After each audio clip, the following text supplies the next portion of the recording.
খেলার মূল চালিকা শক্তি হলেন সমর্থকরা। সেই সমর্থকরাই স্টেডিয়ামে থেকে যান সুবিধাবঞ্চিত। বাংলাদেশ নিউজিল্যান্ডের প্রথম ম্যাচ দেখতে এসে অনেকের অভিযোগ খাবারের উচ্চমূল্য ও শৌচাগারের পরিবেশ নিয়ে। মিরপুর থেকে দর্শকদের অভিজ্ঞতা তুলে ধরছেন নিলয় মজুমদার। বাংলাদেশের ক্রিকেট এখন পর্যন্ত যতটুকু এগিয়েছে এর পেছনে দর্শকদের অবদান কম নয়। জয় কিংবা হার যে কোনো সময় লিটন মিরাজদের পাশে দাঁড়িয়েছেন দর্শকরা। কিন্তু বাংলাদেশের প্রেক্ষাপটে কঠিন বাস্তবতা হচ্ছে সেই দর্শকরাই স্টেডিয়ামে এসে পড়ছেন নানা ভোগান্তিতে।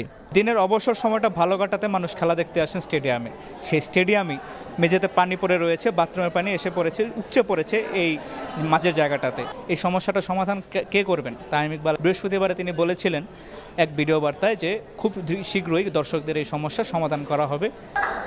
খেলা উপভোগের আনন্দের মাঝেই সামনে এসেছে একাধিক অভিযোগ, যার মধ্যে সবচেয়ে বড় অভিযোগ খাবারের উচ্চ মূল্য। বোর্ড সভাপতির কাছে আমরা আশা করি যে আমাদের দ্রব্যমূল্য বাড়ি যেটা থাকবে এইখানেও সেটা একই থাকবে। আমরা যখন আসছি হাইটা 10 জন 5 জন 20 জন সবাই বাই টিকিট লাগবো যখন কাউন্টার আছে টিকিট তো শেষ, বাই টিকিট কই যায়? শুধু খাবারের দামই নয়, স্টেডিয়ামের শৌচাগারের পরিবেশ নিয়েও আছে তীব্র অসন্তোষ।